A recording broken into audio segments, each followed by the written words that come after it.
DZRH, member, kapisanan ng mga broadcaster ng Pilipinas.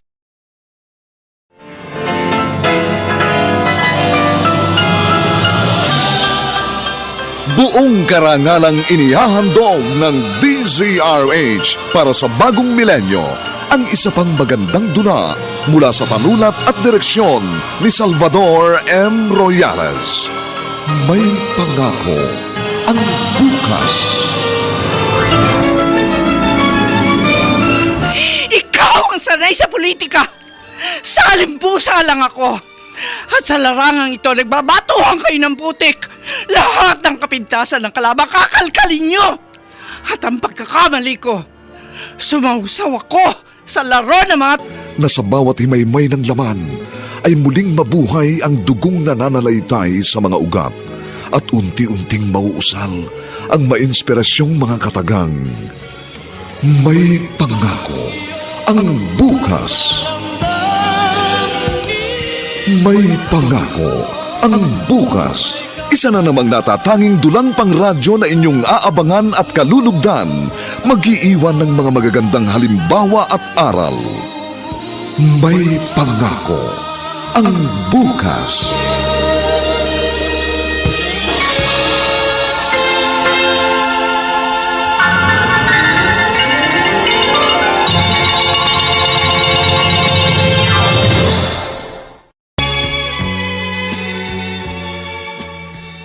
Carlos, ano ba talagang sasabihin mo? Bakit excited na excited ka kanina sa telepono? Tiyak na matutuwa ka rin, Pepperly. Bakit nga? Ano nga yun? Kanina, sa meeting namin ng mga kapartido natin sa politika, sila nagsabing wala raw ibang dapat pumalit sa akin bilang mayor nitong bayan natin kundi ikaw. Ako? Oo, ikaw. Nasa pangatlong termino na ako, kaya disqualified na akong tumakbo sa kaparehong posisyon. Kaya ikaw magpa-file ng Certificate of Candidacy sa pagka-mayor. Ikaw? Ano ka? Ako? Ako maging advisor mo. Carlos, baka hindi ko kaya. Huwag kang mag-alala, Beverly. Sa papel ka lang naman magiging mayor eh. Kapag nanalo ka, ako pa rin ang magpapatakbo ng munisipyo. Ikaw lang ang pipirma ng mga papeles na dapat pirmahan dahil ikaw ang halal ng bayan. Pero mananalo kaya ako? O, susuportahan ka ng partido. Isa pa akong incumbent. At siyempre, nasa atin ang makinarya. Kapartido pa tayo ng nasa Malacanang, kaya yamado tayo. Ano kaya kung patakbuhin mo na lang na mayor yung kasalukuyan mong bise? Nung una yan talagang plano ko, si Vice ang tatakbo. Pero naisip ko, kapag siyang nahalal, hindi ko na mababawi sa kanyang posisyon. Kaya ikaw na lang. Kapag ikaw ang mayor, parang ako pa rin ang nakaupo sa munisipyo.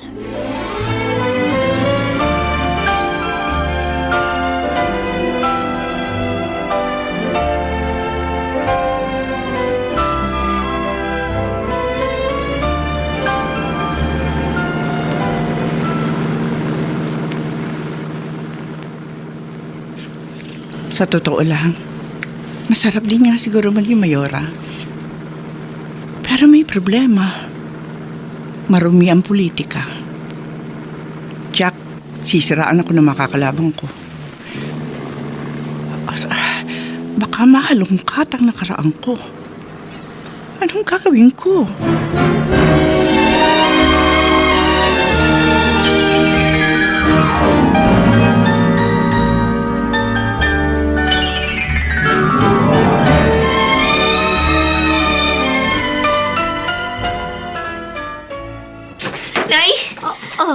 Ransel, bakit mo isinali ang pinto?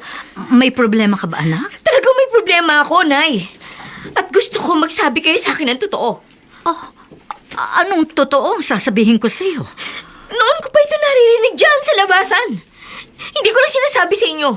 Pero ngayon lang nang bumili ako ng shampoo sa tindahan ni Aling Gunding, direktang sinabi niya sa akin na ako raw ay hindi niyo totoong anak. Ano?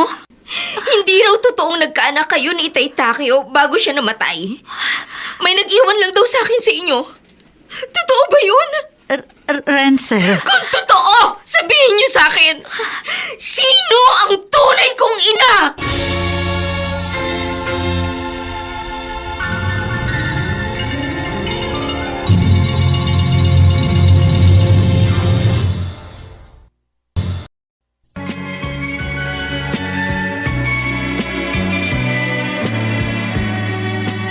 At ngayon, balikan natin ang tampok na kasaysayan sa ating dulang.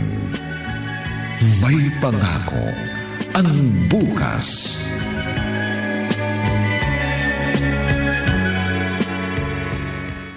Anong sinabi mo, Wilma?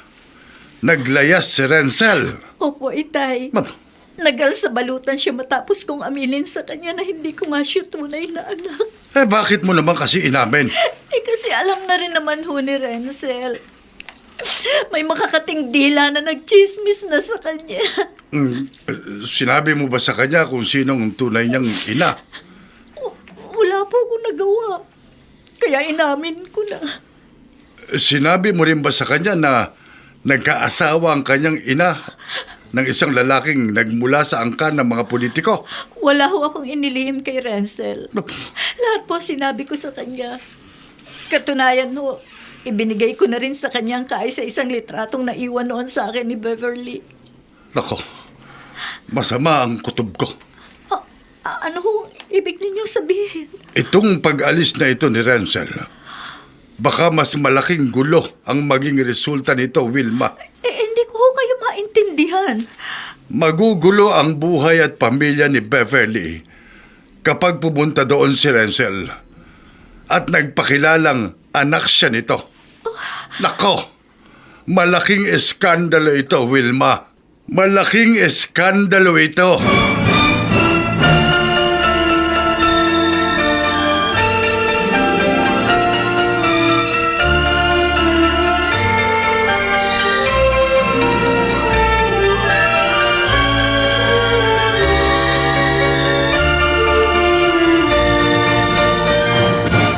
Mami, tama lang si Daddy.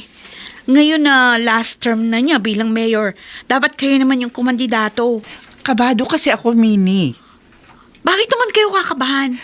Wala akong alam sa politika. Mami talaga. Siyempre, tuturuan kayo ni Daddy. Si Vilma Santos nga, ano bang alam nun ng kumandidato bilang mayor? Di ba? Dahil asawa siya ng senador, natuto siya. Kaya matututo rin kayo. Siguro nga, matututo rin ako. Pero ang kinatatakutan ko ay yung intriga. Ang mga paninira. Wala naman silang pwedeng ipanira sa inyo eh. Naging malinis din yung panunungkulan ni Daddy. Mula pa nung town councilor siya hanggang maging vice, tapos naging mayor. Hindi siya mananalo ng 3 termino kung hindi siya gusto ng mga tao. Daddy mo yun. Iba naman ako. Mami, ano ba naman kayo? Lahat ng supporters ni Daddy, magiging supporter niyo rin. Kaya sigurado na rin ang inyong panalo.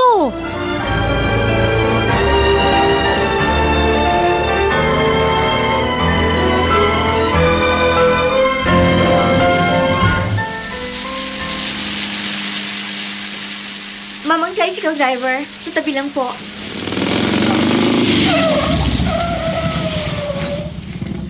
Heto pong bayad ko. Salamat po. Sige po, salamat din. Sabi ng napagtanungan ko, unang malaking bahay daw sa pagpasok sa subdivision ang bahay ng mayor. Heto yun. Ang yaman pala nila. Ang laki ng bahay. Ang lawak pa ng bakuran. Sabi ni inay, mayor daw ngayon sa bayang ito ang naging asawa ng tunay kong ina. Oh, bigla akong kinabahan. Ano kaya ang mabuti kong gawin? Magpapakilala ba akong anak niya? Miss, bakit pa tanaw-tanaw ka sa bahay ni na Mayor? Siguro may balak ka masama, no? Kung di mo balak magnakaw, malamang miyembro ka ng mga rebelde. At may balak kayong masama kay Mayor. Sir. Halika, sumama ka sa akin. Sir, saan niyo po ako dadalhin?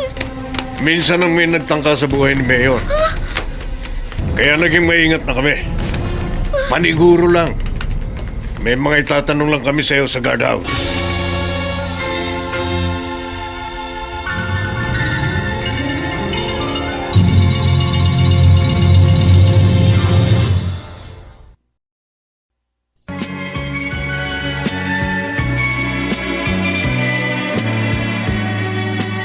At ngayon, balikan natin ang tampok na kasaysayan sa ating dulang. May pangako ang bukas.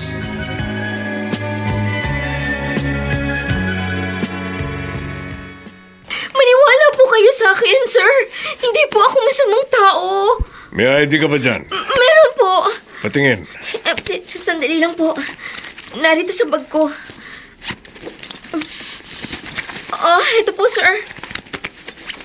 Senior high school student ka pala. Totoo ba ito? O pinagawa mo lang? Sir, totoo po yan. Taga Maynila ka. Paano kang nakarating dito sa bayan namin? Jimmy, Ay, kayo po pala, ma'am. kaninang nakadungaw ako sa bintana ng kwarto namin na asawa ko. May natanaw akong babae na isinama mo rito sa guardhouse. Girlfriend mo ba yun? Naku, ma'am. Hindi po. Ito po yung babae. Nakita ko ho kasing parang nagmamatsyag dyan sa labas. Dinala ko ho rito para imbestigahan. Magandang hapon po, ma'am. Hindi po ako masamang tao. Bakit parang nagmamatsyag ka raw sa labas nitong bakuran namin? Ano bang kailangan mo? Nagbabakasakali lang po, ma'am. Na ano? Na baka po nangangailangan kayo ng katulong. Naglayas po kasi ako sa amin eh. Binalak po kasi akong pagsamantalahan ng stepfather ko. Sa katalantahan ko po, basta na lang ako sumakay ng bus. Dito po ako nakarating sa bayan niyo. Ganun ba? Jimmy, Ma'am, mukha naman siyang mabait. Hindi ako naniniwalang may masama siyang balak. Mukha naman nagsasabi siya ng totoo. sige po, ma'am. Pakakawalan ko na siya. No, hindi mo siya paalisin. Ah, Hindi mo ba narinig? Gusto niya mag-apply na katulong. Hindi ba, Iha? Ay, opo, ma'am. Gusto ko po. Halika. Sumama ka sa akin sa loob. Mag-usap tayo.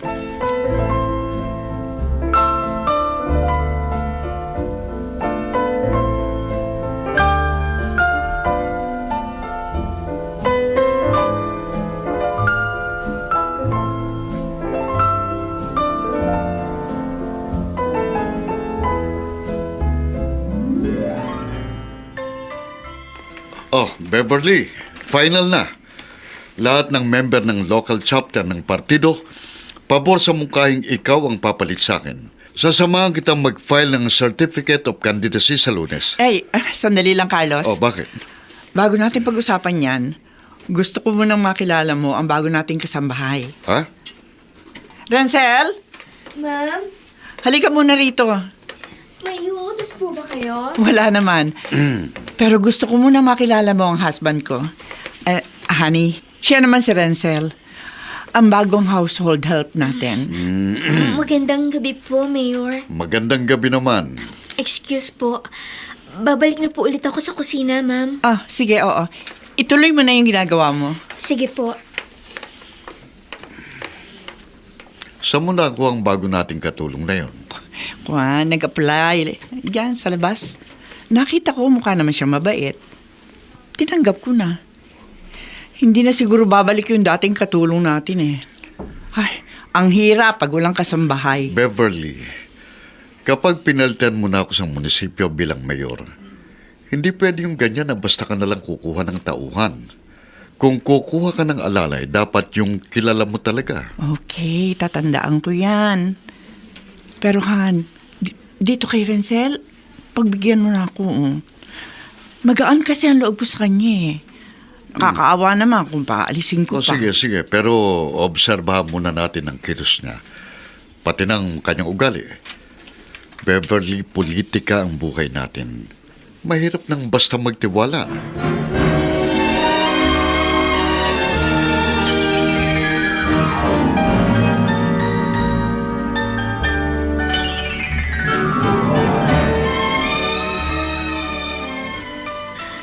Narito na ako sa bahay ng tunay kong ina. Pero narito ako, hindi bilang anak, kundi bilang katulong. Gusto ko siyang yakapin at magpakilala sa kanya. Pero pag ginawa ko yun, baka magalit sa kanya ang kanyang asawa. Di bale. Ang importante, narito na ako sa piling niya. Hihintahin ko na lang ang pagkakataon kung kailan kaya ko nang sabihin sa kanya na ako ang kanyang anak.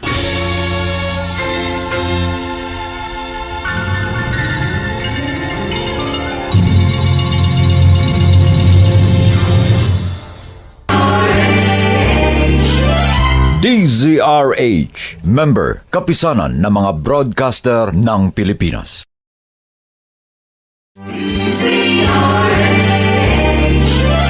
DZRH, member, kapisanan ng mga broadcaster ng Pilipinas.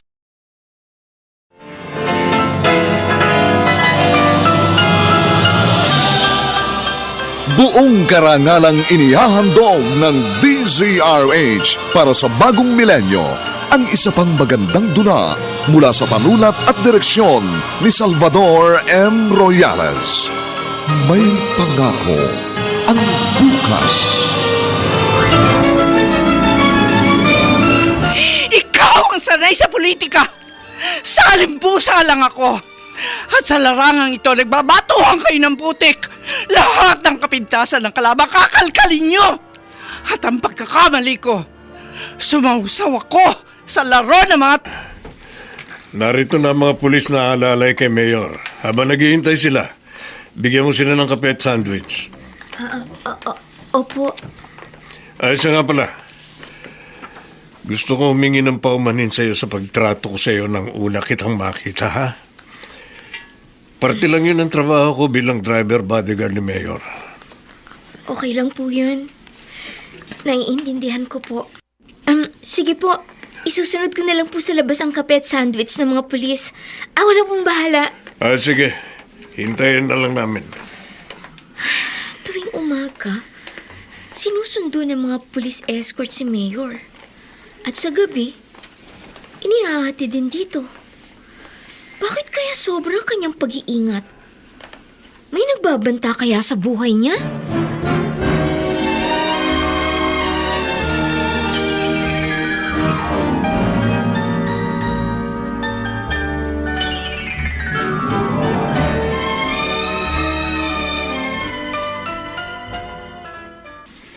Wilma, Tay, hawak mo na naman ang malaking litratong yan ni Ransom. miss na miss ko na po siya, Tay. Kung hindi dahil sa mga dalahira mong kapitbahay, wala ka sanang problema ngayon. Hindi na sana malalaman ni Renzel ang lihim ng kanyang pagkatao. Lumipat na nga ho tayo ng lugar. Pero malay ko bang may kamag-anak pala doon sa inalisan nating squatter si Aling Gunding. Ayun. Napaka-chismosa. Ipinagkalat na. Pero huwag kang mag-alala. Babalik at babalik din sa iyo si Renzel. Baka po hindi na bumalik yun. Lalo na kung nagkaayos na silang mag-ina. Kahit magkaayos pa sila, sigurado ako babalik siya rito. Kahit natuklasan niyang hindi ikaw ang kanyang tunay na ina, sa puso niya ay nakapagpunla ka na ng binhe ng pagmamahal. Paulit-ulit niyang maaalala yun. At iyon ang magtutulak sa kanya para balikan ka.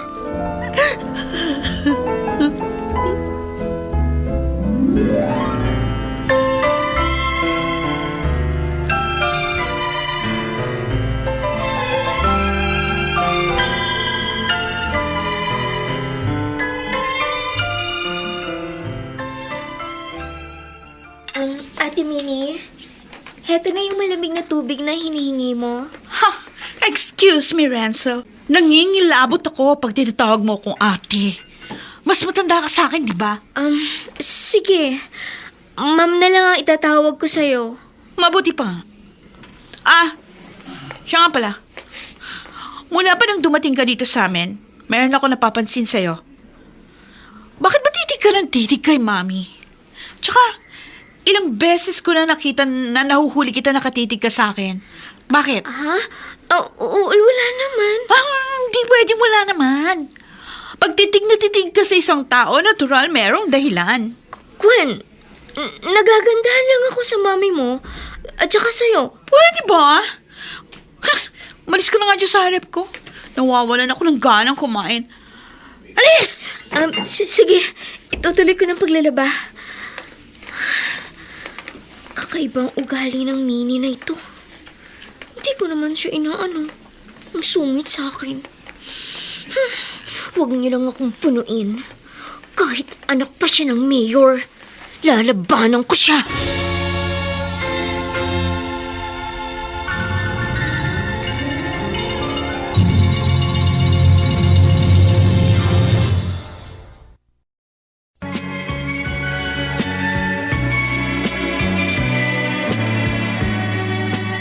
At ngayon, balikan natin ang tampok na kasaysayan sa ating dulang. May pangako ang bukas.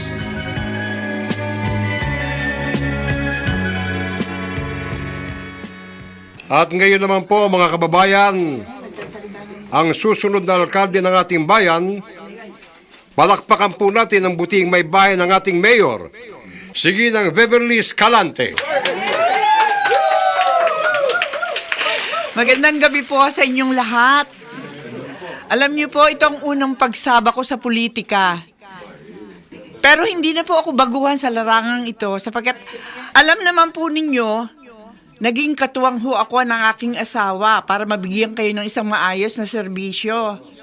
Upang maipagpatuloy ho ng aming pamilya ang paglilingkod sa inyo. Humihingi po ako sa inyo ng suporta, mga kababayan, sa darating na eleksyon. Isulat lamang sa inyong balota, Beverly Escalante, para ho sa pagka-mayor.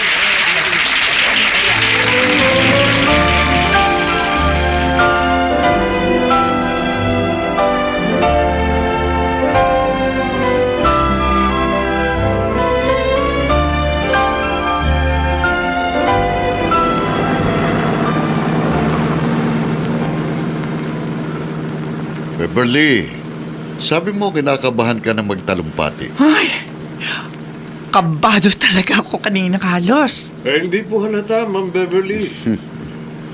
Ang galing nga po ng talumpati nyo. Hindi mabulakla. Pero sa pulang mensaheng gusto nyo iparating. Tama si Jimmy, honey. Konting practice pa tatalunin mo na ako sa pagtatalumpati sa harap ng mga tao.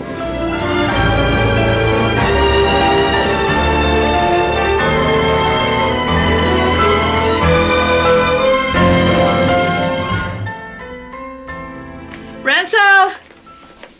Mami, bakit ho? Oh, yung paste na pinagawa ko sa'yo, nagawa mo na ba? Oo, ma'am. Nagawa ko po. Tinunaw ko muna sa balde ng gawgaw, tapos binuhusan ko ng kumukulong tubig. Okay, sige, dalhin mo dun sa may gate. Kukunin yan ng mga magdidikit ng mga campaign poster ni Mami. Sige po, ilalabas ko na po. Mini, anak. Dadating ba mga kaibigan mo na sasama sa pangangampanya ng mami mo? Opo, Daddy, darating sila. Good. Salamat naman. In full blast na po yung campaign season para sa mga local position. Ang kalaban ni Mami, sobrang sipag din. Kahit sa mga baryo, nakakarating sila.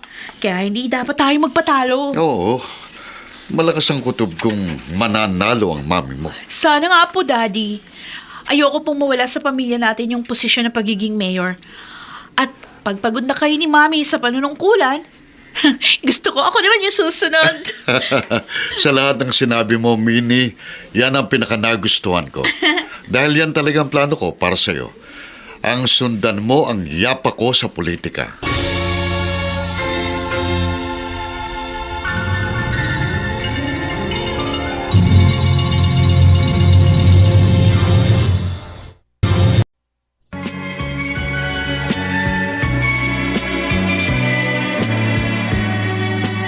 At ngayon, balikan natin ang tampok na kasaysayan sa ating dulang.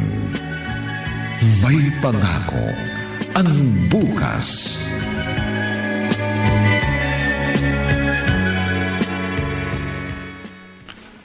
Itay, tingnan ho ninyo itong nasa dyaryo.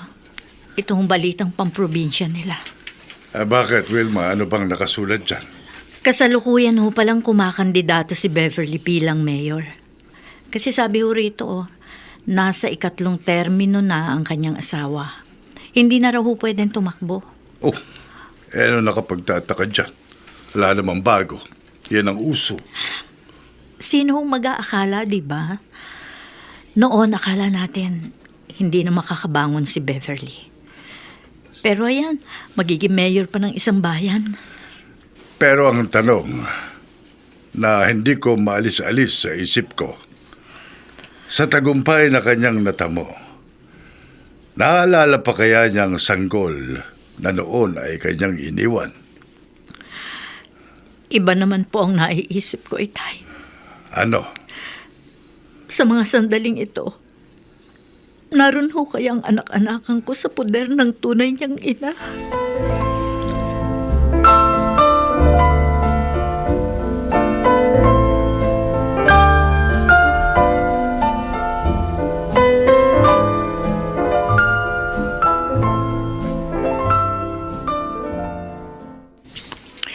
Renzel, ako na ang humihingi ng pasensya sa iyo sa paminsan-minsan pagtataray ng anak ko, ha?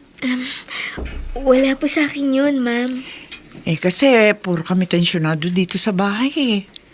Lalo na ngayon, nasa kainitan ng kampanya.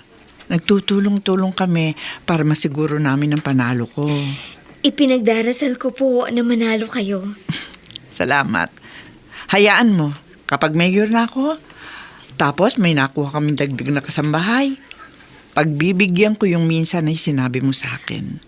Ang alin po? Na sana makapag-aral ka sa gabi. Totoo po, ma'am? Oo. Nakikita ko kasi mabait ka eh. At sa totoo lang, magaan din ang loob ko sa'yo. Ewan ko ba, unang kita ko pa lang sa'yo, ramdam ko gusto na agad kita. Kasi anak niyo ko. May sinasabi ka ba? Wala po. Mami! Let's go! Hinihintay kayo ng kapisanan ng mga barangay chairman, di ba? Kailangan natin ng suporta ng mga yon. Oo nga pala. Oo, sige, Renzel. Bahala ka na rito, ha? Ingat po, ma'am. Katulad po ng sinabi ko, lagi ko po kayong ipinagdarasal.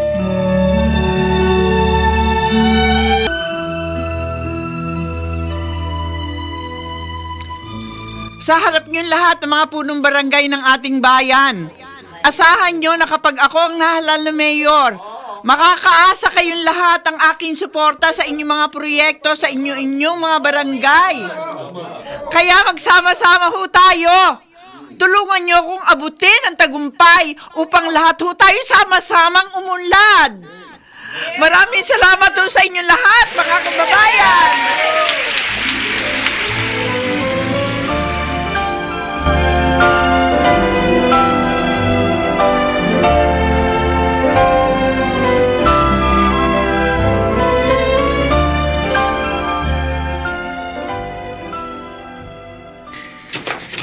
Oh, Jimmy, bakit mukhang nagmamadali ka? Mayor, sinundo ko po si Ma'am Beverly sa meeting niya sa mga barangay chairman. Naihatid ko na po siya sa bahay niyo. Ngayon pong pabalik ako dito sa munisipyo. Nakita ko po malaking tarpaulin na ito. Anong tarpaulin yan? Foul ho ito, Mayor.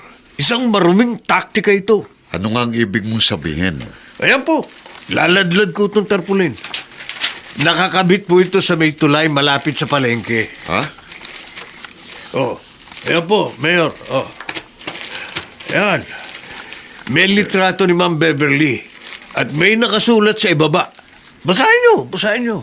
Hindi magiging mabuting ina ng bayan ng isang babaeng namigay ng anak. Oh. Ano ibig sabihin nito? Pinalalabas ba ng kalaban namin sa politika na ang asawa ko isang dalagang ina bago kami nagpakasal?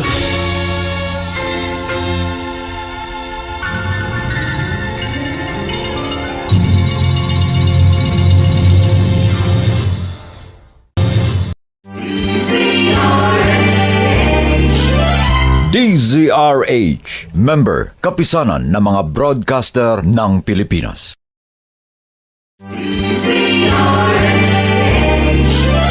DZRH, member, kapisanan ng mga broadcaster ng Pilipinas.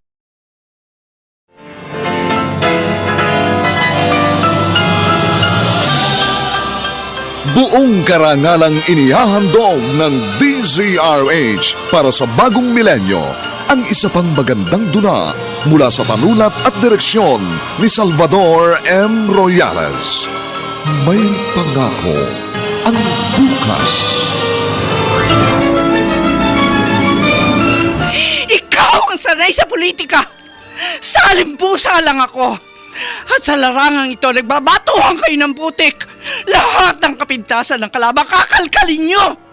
At ang pagkakamali ko, sumausaw ako sa laro ng mga Na sa bawat himaymay ng laman ay muling mabuhay ang dugong nananalaytay sa mga ugat at unti-unting mauusal ang mainspirasyong mga katagang. May pangako ang bukas.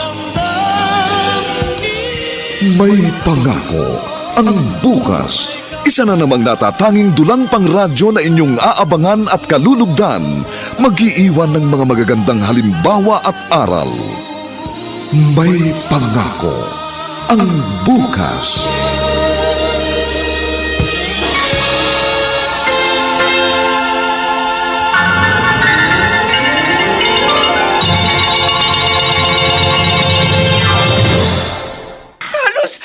Carlos, ano ba? Bakit ba ako kinalad ka dito sa kwarto natin pagdating mo? Ito. Ipaliwanag mo sa akin ito, Beverly. Ano ba yan? Ipaliwanag mo to! Ano nga yan? Itong nakasulat na ito sa tarpaulin na nakuha ni Jimmy malapit sa palengke. Ikaw ang tinutukoy dito. Narito ang litrato mo. Ayan, basahin mo! Hindi magiging mabuting ina ng bayan ang isang babaeng namigay ng anak. Diyos ko. Ano? Paano mong ipaliliwanag yan? Hindi ko alam yan, Carlos. Wala akong ideya kung bakit may ganyan silang black propaganda. Magtapat ka sa akin. Bago tayo nagkakilala, hindi ka ba naging dalagang ina? Hindi.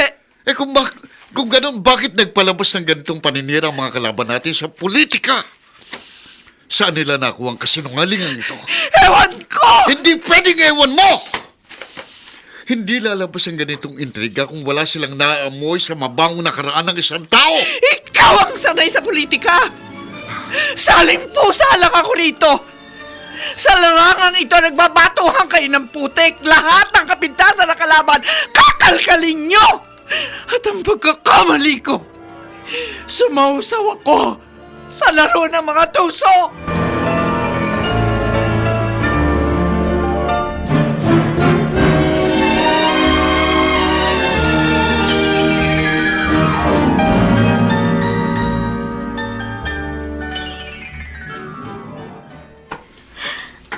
Nag-aaway yata sina Ma'am at Mayor.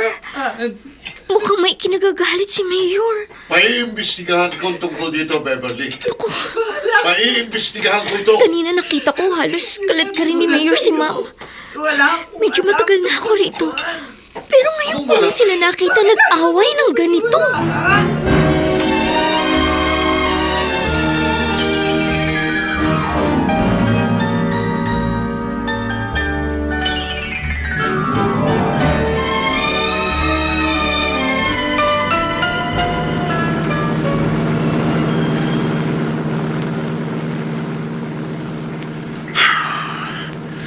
Jimmy, Ano po yun, Mayor? may idea ka ba kung paano lumabas ang ganong issue tungkol sa asawa ko? Narinig ko po.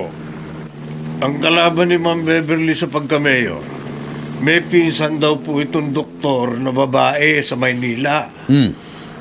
Doon daw po yata nang galing ang impormasyon tungkol sa panganganak noon ni Ma'am.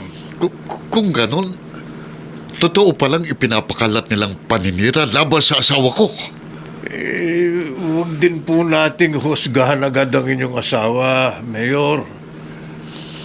Ang mabuti po siguro, magpaimbestiga kayo.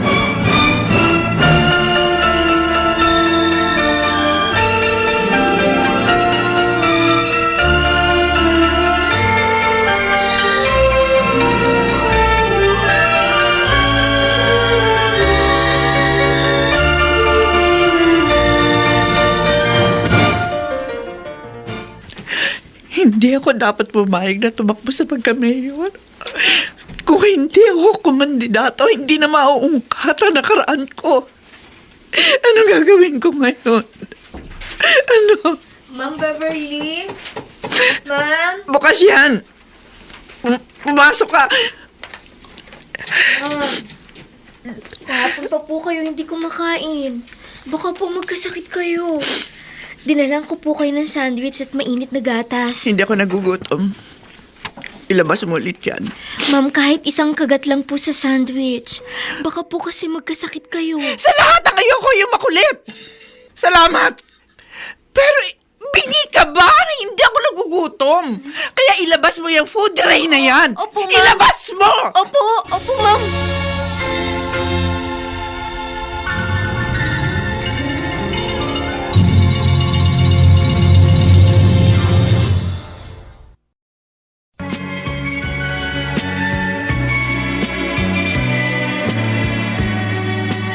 At ngayon, balikan natin ang tampok na kasaysayan sa ating dulang.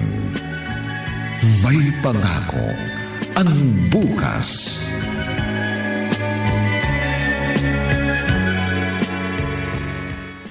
Itay, tama po ang hinala natin. Pinuntahan ni Renzel ang tunay niyang ina. Paano mong nalaman? Ito po. Nag-text din siya sa wakas. Anong sabi ng anak-anakan mo? Nagpakilala daw ba siya kay Beverly? Hindi raw po siya nagpakilala. Ha? Nag-apply daw po siya bilang katulong. Nag-sorry nga po eh. Uuwi rin daw po siya. Gusto lang daw niyang makasama ang tunay niyang ina kahit sa maikling panahon lang. Ngayong nagparamdam na si Renzel, mababawasan na ngayon ang pag-aalala mo. Pero naaawa ho ako sa kanya, Itay. Dito pinagsisilbihan ko siya. Pag malamig, pinag-iinit ko pa siya ng tubig na pampaligo. Pero doon sa bahay ng tunay niyang ina, katulong lamang siya. Talagang ganon. Hindi man lang kaya nakakatunog yung si Beverly?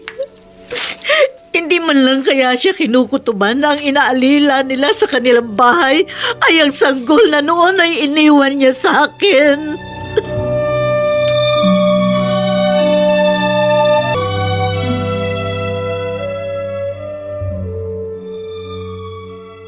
Ay, naku, Mami.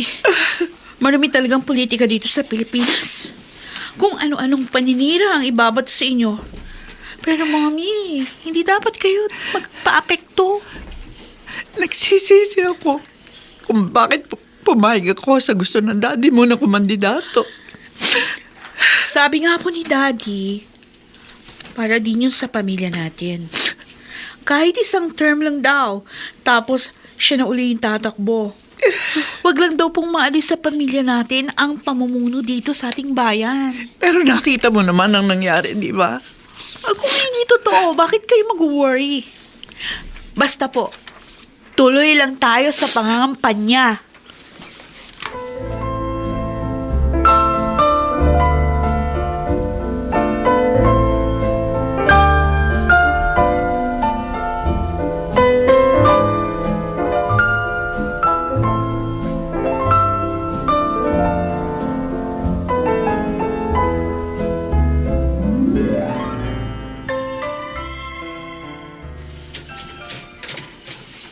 Mayor,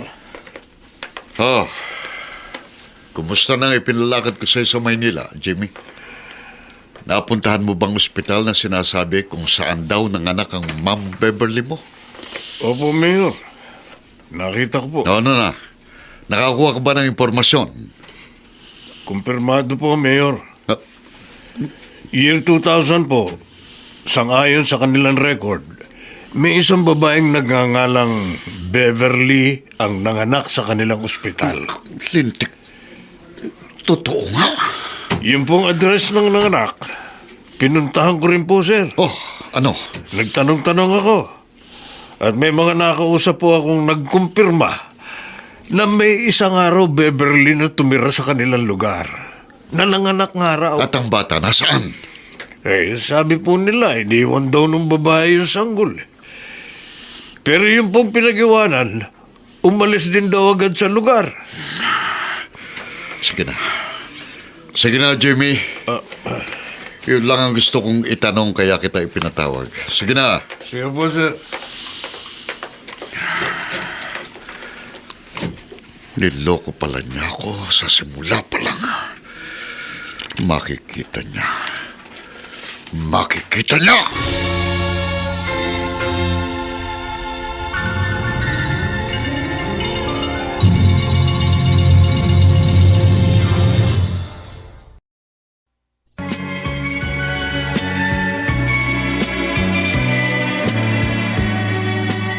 At ngayon, balikan natin ang tampok na kasaysayan sa ating dulang. May pangako ang bukas.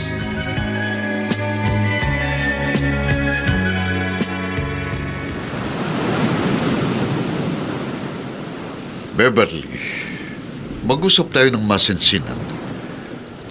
Dinala kita dito sa beach house natin para makapag-usap tayo ng tayong dalawa lang. Ano pag-uusapan natin, Carlos? Tungkol sa tarpaulin na ipinakalat ng kalaban natin sa politika. Ang tungkol sa iyong pagiging dalagang ina. Hindi totoo yun. Sinungaling! Bakit? Naniniwala ka na rin ba sa kanila? Walang magiging usok kung walang apoy! Kung nalalambungan na pagdududa ang pagtitiwala mo sa akin, mabuti pa, umatras na lang ako sa kandidatura ko. Ibang usapan ng politika. Pampamilya itong pinag-uusapan natin. Gusto kong malaman ng totoo. Dalaga ko nang makuha mo. Oo nga, dalaga ka nun. Dalagang ina. Sinabi ko na sa'yo, hindi totoo yan. Kung hindi totoo, ano ito? Ito! Papel? Anong papel na yan? Xerox copy ng record mo sa ospital ng mga nakanoong year 2000. Ibang apelido mo rito dahil dalaga ka pa noon. Hindi mo pa dalang apelido ko. Ayan. Carlos, Ayan. Juan, Sige, magpaliwanag ka. Ipaliwanag mo nakasulat sa papel na ito. Ipaliwanag mo! Ah, Beverly! Bumalik ka rito, Beverly!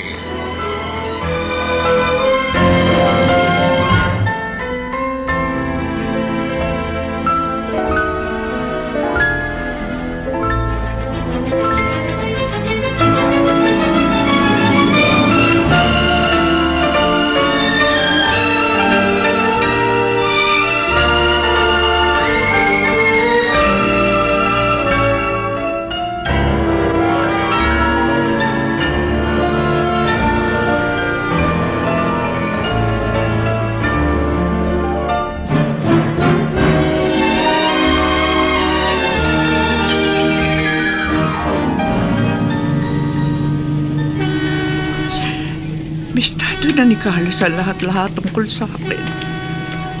Kaya uunahan ko na siya. Bago pa niya ako ipagtabo yan, hindi na ako uuwi sa amin. Wala na rin ako mukhang ihaharap sa anak namin si Minnie. Oh, Diyos ko. Ituro niyo po sa akin ang dapat kong gawin. Sa nangyari ito, nagkawindang-windang na naman ang buhay ko.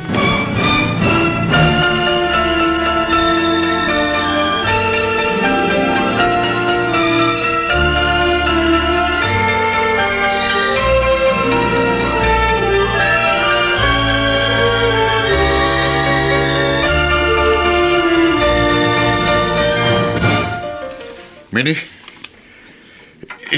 ibig mong sabihin, hindi umuwi dito sa bahay ang mami mo? Hindi po, Daddy. Kanina magkasama kami.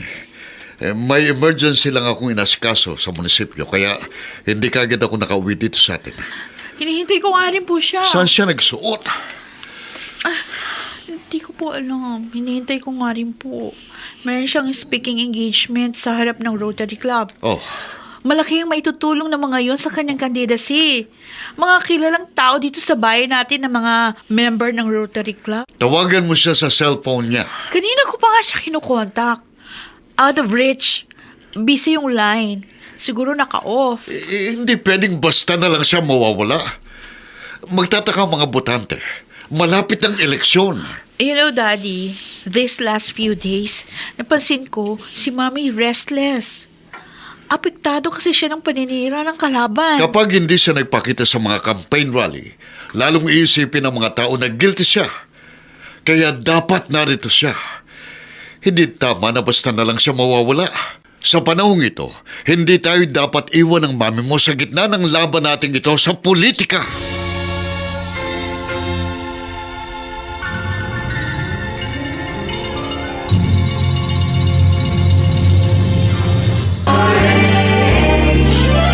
DZRH, member, kapisanan ng mga broadcaster ng Pilipinas.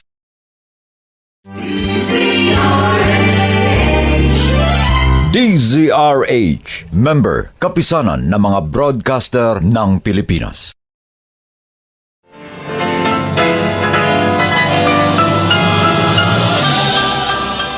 Buong karangalang inihahandog ng DZRH para sa bagong milenyo ang isa pang magandang dula mula sa panulat at direksyon ni Salvador M. Royales. May pangako ang bukas. Ikaw ang sanay sa politika! Salimpusa lang ako! At sa larangang ito, nagbabatuhan kayo ng putik! Lahat ng kapintasan ng kalaban, kakalkalin nyo! At ang pagkakamali ko, sumausaw ako sa laro ng mga tuso! May pangako ang bukas. Kasaysayan ng mga kaluluwang lupaypay na ang pusong hapong-hapo sa tindi ng malabis na pagdurusa. Subalit sa kabila ng lahat, huwag kalilimutang paglipas ng isang dapit hapon ay sisikat ang araw na magsisilbing tanglaw sa sinumang tinakasan na ng kawalang pag-asa. Dahil sa likod ng mga hinagpis ay may naghihintay na ligaya. Sa bawat kabiguan ay may makakamit na tagumpay, laki pang pangarap na sa bawat himaymay ng laman ay muling mabuhay ang dugong nananalaytay sa mga ugat at unti-unting mauusal ang mainspirasyong mga katagang. May pangako ang bukas. May pangako ang bukas. Isa na namang natatanging dulang pangradyo na inyong aabangan at kalulugdan, mag-iiwan ng mga magagandang halimbawa at aral. May pangako ang bukas.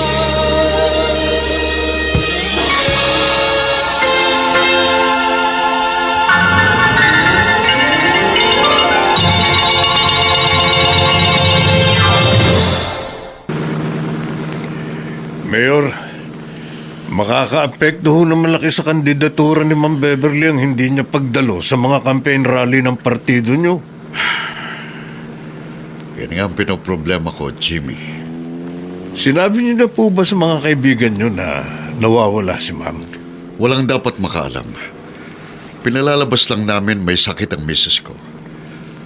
Kung minsan, si Minnie ang pinaharap ko sa mga tao. Madalas ako. Saan ho kaya maaring nagpunta si Ma'am? Hindi ko alam. Wala akong idea. Hindi ho kaya bumalik siya doon sa squatters area kung saan iniwan niya sa isang mag-asawa ang kanyang anak? Naiisip ko rin yan. Pero sabi mo nga, wala na doon ang mag-asawang pinagbigyan niya ng kanyang anak. Wala nang dahilan para bumalik pa ron si Beverly. Taga saan probinsya ho ba si Ma'am? Wala siyang probinsya. Sabi niya taga Maynila siya. Pero wala na siyang buhay na kamag-anak. Mahirap po yan, sir. Di po natin alam kung saan natin hahanapin si Ma'am.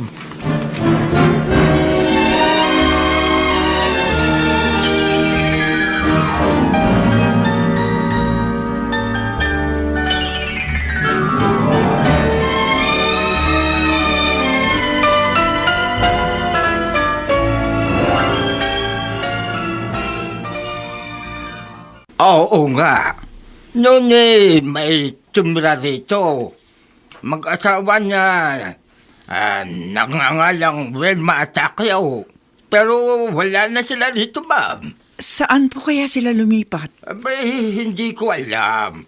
Teka, Sino ka ba? Kamag-anak ka ba nila? Opo. Isa po akong malayo ho nilang kamag-anak. Sige po. Salamat na lang po. Noon, bumalik na rin ako dito. Nagbaka sakali lang ako ngayon. Wala akong makitang tao na maaari makapagturo sa akin kung saan ko matatagpuan si Aling Wilma at Mantakyo. Kagabi na naman. Babalik na ako sa Economy Hotel na tinutuluyan ko. At bukas, ipagpapatuloy ko ang paghahanap sa anak ko.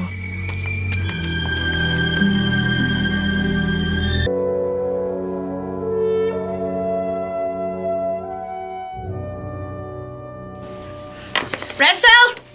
Renzel! Kanina ko pa rin kayo hinihintay. Mabuti naman dumating na kayo. Ano pagkain ang hinihanda para sa tanghali? Bakit nakabihis ka? At maleta mo ba tong nasa may harap ng pinto? Magpapaalam na ako sa inyo, ma'am. Ano? Wala na si Ma'am Beverly. Wala nang dahilan para manatili pa ako rito. Wrong timing ka naman. Kung kailan alam mong natataranta kami sa paghahanap kay Mami, tsaka ka pa aalis. Si Ma'am Beverly lang ang dahilan kaya ako narito. Ngayong wala na siya, aalis na rin ako. Anong ibig mo sabihin? Basta, kayo nang bahalang mag-isip. Hindi ka pwedeng umalis. Hindi mo kami pwedeng iwan ng basta-basta. Kung kailangan ikulong ka dito sa bahay, gagawin ko yan! Sige, gawin mo yan. Pag nakatakas ako, pupunta ako sa kampo ng kalaban niyo sa politika. At isusumbong ko ang ginawa ninyo sa akin. Para lalong masira sa mata ng mga taga rito ang inyong pangalan. Tuso ka rin, ano? Hindi ako tuso. Alam ko lang kung anong karapatan ko. Sige, aalis na ako para umabot ako sa last trip ng bus papuntang Maynila. Hoy! Hit! Oh! Buisit! Buisit!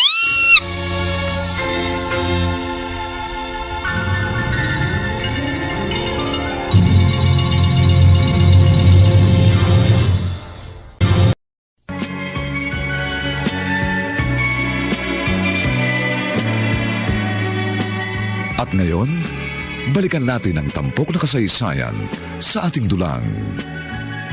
May pangako ang bukas.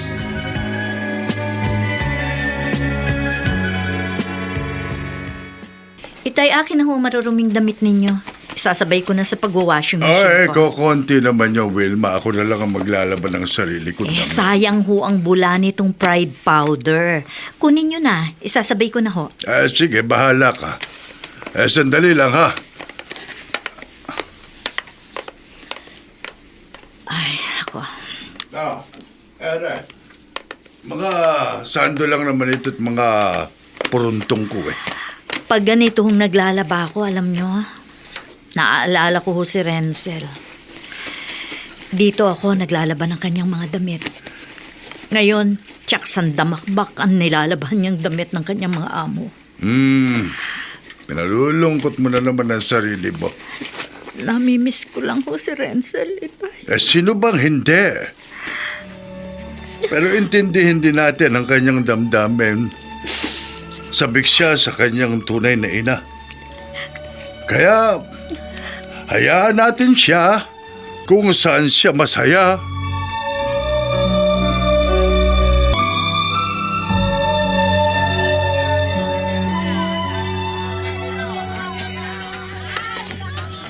Kung lumipat ba ng lugar sina Aling Wilma pagkatapos kong iwan sa kanila ang aking anak. Kaya hindi yun sa malayo. Sa malapit lang din sila titira. Dahil yun ang kaya ng kanilang budget. Malapit ang palengking to sa isa pang squatters area. Sige na. Baka sakaling makita ko siya rito. 10 na lang itong 3 tali ng okra. Bigay mo na. Oo nga. Pwede ba? Si Aling Wilma, ang babaeng 10 yun. na lang to. Salamat ha. Aling Wilma? Ha? Sino ka? Ako ho, si Beverly. Ikaw? Bakit ganyan ang ayos mo? May talokbong kang balabal para kang Muslim. May pinagtataguan din ho kasi ako. Kaya ganitong ayos ko. Halika, sumama ka sa akin. Mabuti at nagkita tayo.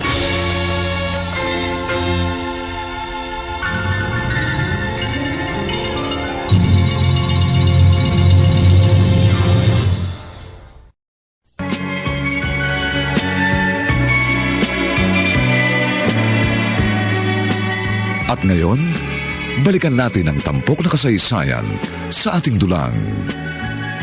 May pangako ang bukas.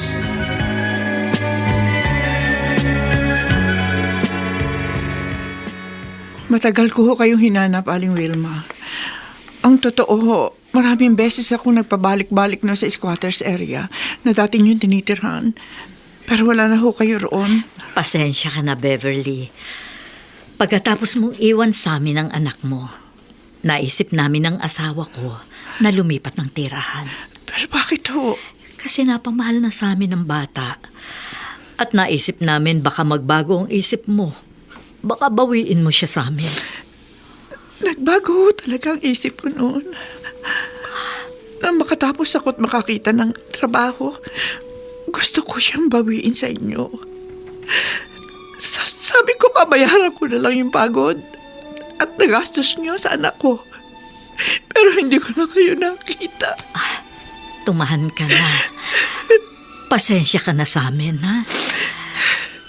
Pero ngayon, ako naman ang mangungumusta sa kanya. Sino ang kinukumusta niyo? Si Renzel, ang anak mo. Si Renzel? Nag-text siya sa amin. Ang sabi niya, naroon siya sa bahay ninyo. Ang ibig niyong sabihin, yung pumasok na katulong sa amin, si Renzel? Siya ho ang anak ko?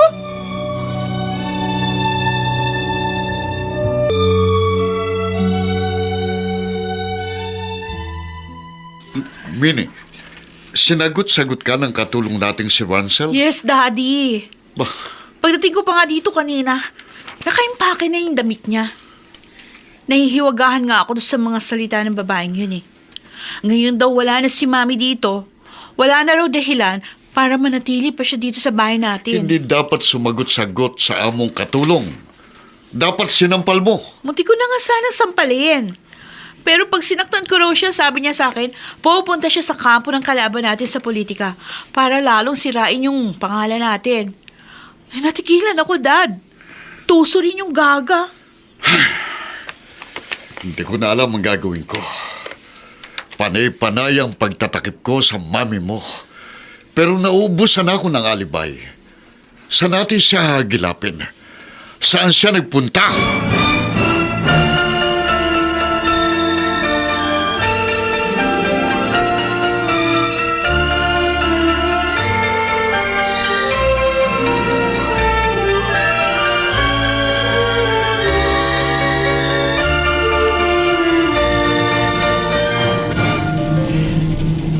Babalik ako sa amin. Pero hindi ko na itutuloy ang pagkandidato ko. Aatras na ako. Magwi-withdraw ko ng aking candidacy. Hindi na ako magpapagamit kay Carlos bilang dami niya. Kung may kaso man siya na gusto niyang takasan, kaya gusto niya akong patakbuhin, bahala siya. Basta ako, gagawin ko ang lahat para makabawi ako sa maraming pagkukulang ko sa anak kong si Renzel.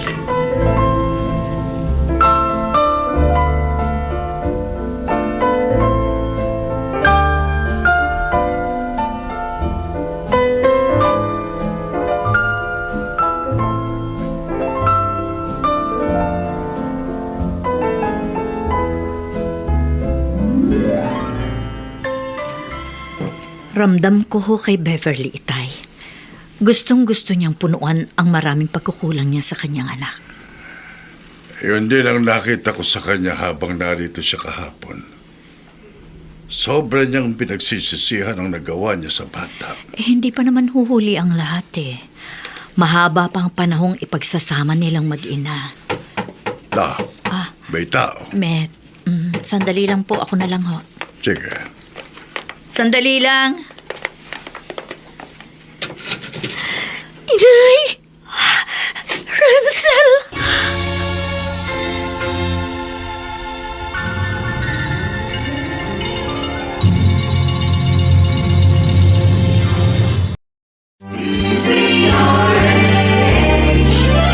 DZRH, member, kapisanan ng mga broadcaster ng Pilipinas.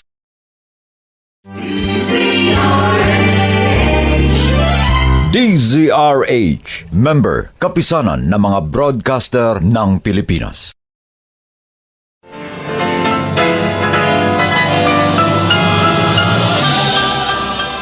Buong karangalang inihahandog ng DZRH para sa bagong milenyo ang isa pang magandang dula mula sa panulat at direksyon ni Salvador M. Royales. May pangako ang bukas. Ikaw ang sanay sa politika! Salimpusa lang ako! At sa larangang ito, nagbabatuhan kayo ng putik! Lahat ng kapintasan ng kalaban, kakalkalin nyo! At ang pagkakamali ko, sumausaw ako sa... Pinag-alala ko kayo sa bigla akong pag-alis noon nang walang paalam. Nauunawaan kita, anak. Nakita ko na po ang tunay na nanay ko. Pero hanggang ganun lang po.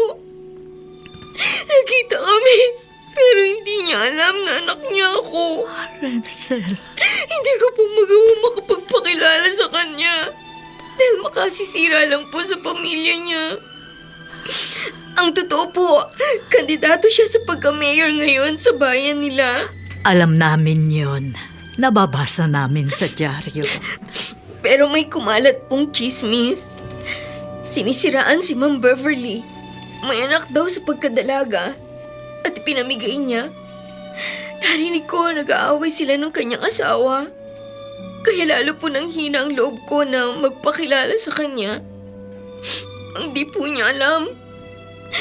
Napapayak na lang ako habang naroon ako sa kwarto ng katulong. Gusto ko siyang yakapin. Pero hindi ko naman magawa. Hindi kita masisisi.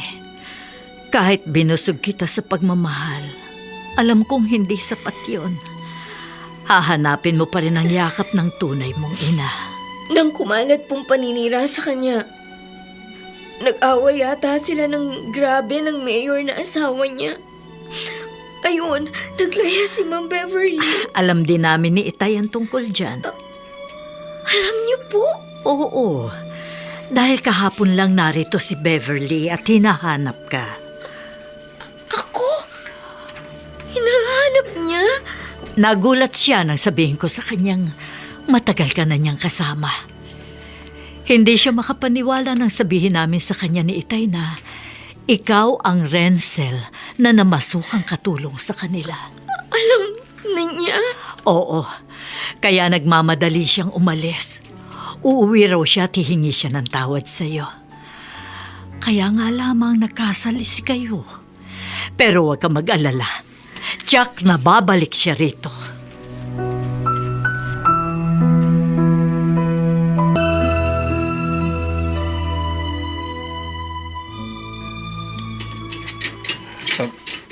Ma'am Beverly? Ako nga, Jimmy. Nariyan ba ang sir mo? Ay, opo ma'am. Matagal na po niya kayong hinahanap. Sila po ni Minnie. Natataranta na sila sa paghanap sa inyo eh. Sige, tutuloy na ako sa loob. Sa kumalat na chismis laban kay ma'am, malabo na siyang manalo sa darating na eleksyon. Mabibigo si sir sa kanyang plano na siya pa rin ang magpapatakbo ng aming munisipyo.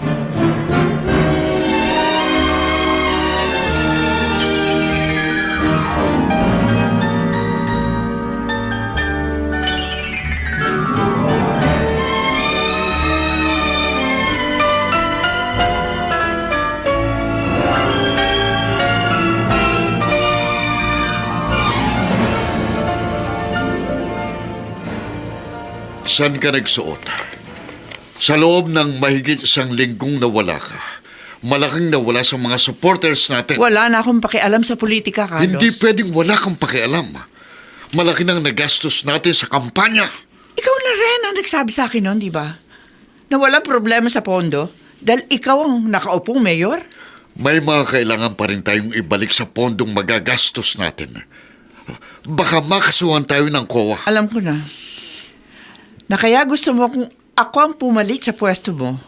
Kasi magagamit mo ako para mapagtakpan yung pondong nalustay mo sa loob ng 9 na taong panunungkulan mo. Alam mo naman pala eh. Kaya makisama ka na lang. Carlos, uunahin ko ang tungkulin ko bilang ina. Ano?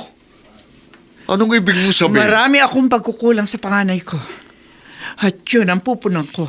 Kaya ako nagbalik. Kung ganon, inaamin mo na ngayon sa akin na talagang meron kang anak bago pa man kita nakilala. Oo, meron. At narito siya ngayon. Si Mining narito. Narito rin ang panganay ko. Si Renzel. Ang katulong natin? Oo. Si Renzel. Carlos, ang totoo. Nobyo pa lang kita. Gusto ko na ipagtapat sa iyo ang tungkol sa kanya. Natakot lang ako. Sa mga gabing nagigising ka sa pagsigaw ko kapag nananaginip ako. Siyang napapanaginipan ko. Natakot akong aminin sa iyong kahapon ko dahil ayoko mawala ka. Pero ngayon na nagkabistuhan na. Ngayon na nakalkal na ng kalaban natin sa politika ang baho ng buhay ko. Sasamantalahin ko na pagkakataong ito para mapunan ko ang malaking pagkukulang ko sa aking anak. Wala na siya rito. Ano? Nang bigla kang mawala, bigla na rin siyang nagpaalam.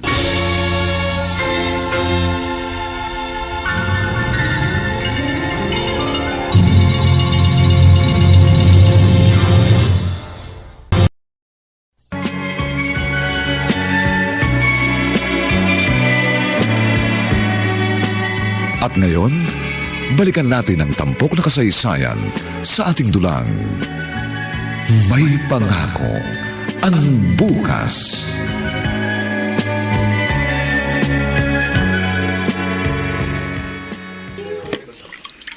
Nay, ako na po maghuhugas ng mga plato. Sigurado ka ba? Opo.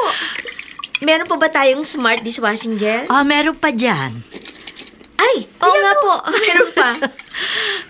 Mukhang sumipag yata ang apo ko. Mula ng ilang buwan na mawala rito sa bahay. May nagawa rin pong maganda sa akin ng paglalayas ko, Lolo. Natuto ko ng mga gawaing bahay. Habang naglalaba ako dun sa bahay ni na Ma'am Beverly, habang nagmamap ako ng sahig, naaalala ko lahat ng mga ginagawa ni Inay dito sa bahay natin. Naaalala ko kung gaano ako katamad. Batang ito. Anong sinabi ko sa noon, Wilma? Ang pagmamahal na itinanim mo sa puso nitong anak-anakan mo, mamumunga rin ang kapwa pagmamahal.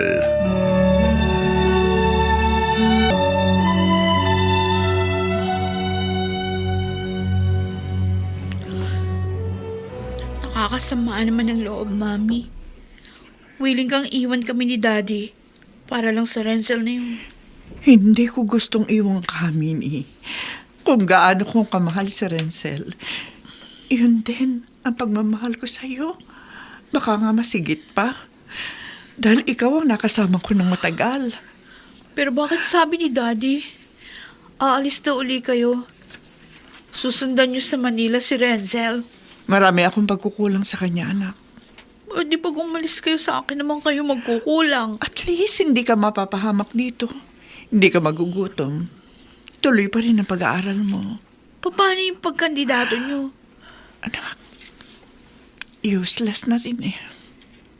Tiyak hindi na ako iboboto ng mga kababayan natin dahil nasira na ang pangalan ko.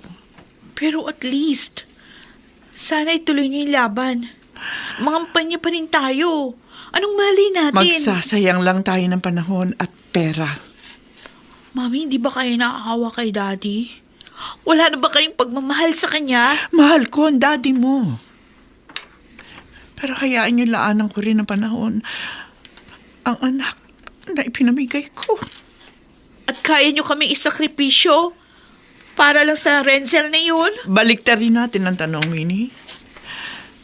Kaya niyo bang tanggapin si Renzel sa pamilya natin?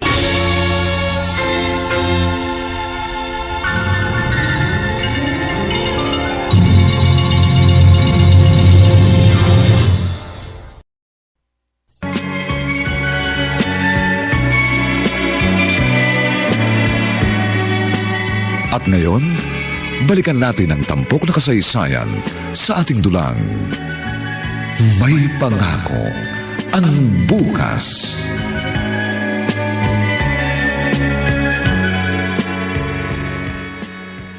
Mayor, sigurado ho nagpepiesta ang kalabang kandidato ni Ma'am Beverly. Dahil hindi na nangangampanya si Ma'am. Hindi talaga politiko ang asawa ko, Jimmy. Sa maliit na intriga, sumuko agad siya. Sa politika po, kailangan talaga matibay ang dibdib, sir. At napatunayan ko, hindi ako ganong kamahal ni Ma'am Beverly mo. Sa bagay hong yan, Mayor, mukhang nagkakamali kayo. Kasi kanina nang magpahatid siya sa akin sa bus terminal, habang nasa biyahe kami, umiiyak siya sa backseat. Oh, bakit siya umiyak? Malungkot din po siya sa kanyang desisyon. Yun po nakita ko sa kanya. Saka, alam niyo po, panay ang bilin niya sa akin tungkol sa inyo. Anong bilin? Wag na wag ko raw po kayong pababayaan. Para nga pong gusto ko rin mapaiyak kanina eh. Naaawa po ako kay Ma'am. Alam ko po, ayaw niya umalis. Naipit lang siya sa sitwasyon. Dapat po kasi pinigilan niyo siya eh. Pakiramdam ko, hindi siya magpapapigil. Hindi niyo man po siya mapigil. Tiyak mapapabalik niyo siya. Sa papanong paraan? Kung tatanggapin niyo si Renzel bilang bahagi na iyong pamilya, tiyak ko babalik si Ma'am. Ikaw ang tatanungin ko. Kung ako ikaw, kaya mo bang tanggapin ang anak niya sa ibang lalaki? Sir, sa totoo lang po, dalagang ina rin ang asawa ko. Tinanggap ko ho ang anak niya. Masaya naman kami. Isa pa ho, tingnan niyo ho yung isang dating mayor sa Batangas. May anak din naman ho yun sa ibang lalaki, di ba? Pero, tinanggap ni Senador. Para ho kasi sa akin, hindi importante nakaraan ng isang babae. Ang mahalaga ho, nagmamahalan kayo.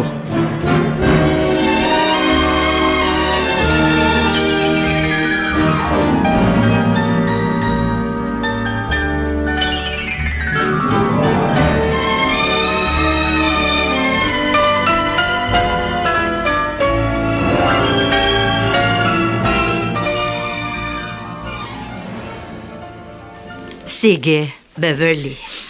Maiwan ko na muna kayo mag-ina. Renzel, sa wakas nagkita ulit tayo. Hindi bilang mag-amo, kundi bilang mag-ina. Oo nga po. Nung una ko po kayong makita, gustong-gusto ko po kayong yakapin. Sorry anak. Sorry. Pinamigay kita. Pero sana maunawaan mo ko. Hindi ko alam kung paano kita bubuhayin noon. Kaya iniwan kita kay Aling Wilma. Minahal po nila ako. Wala akong nalata sa kanila na hindi nila ako tunay na anak.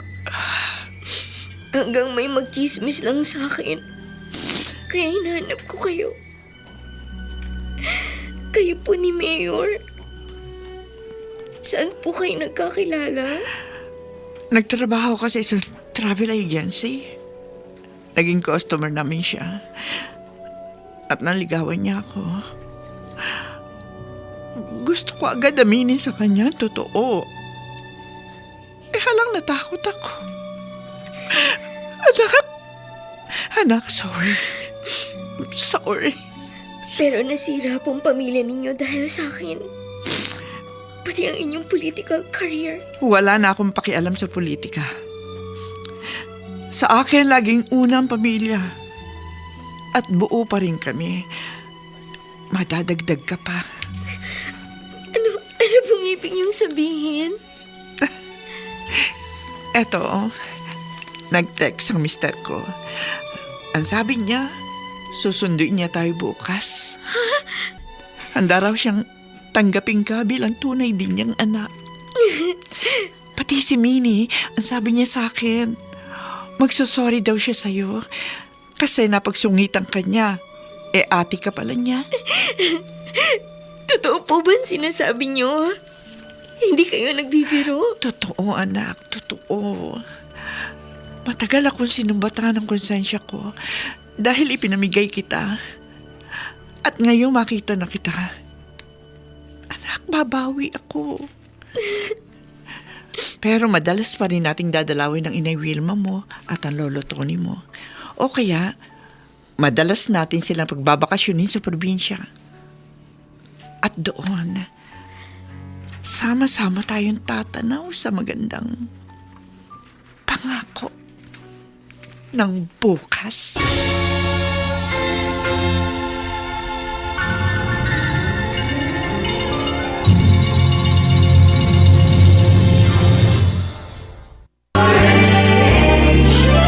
DZRH, member, kapisanan ng mga broadcaster ng Pilipinas.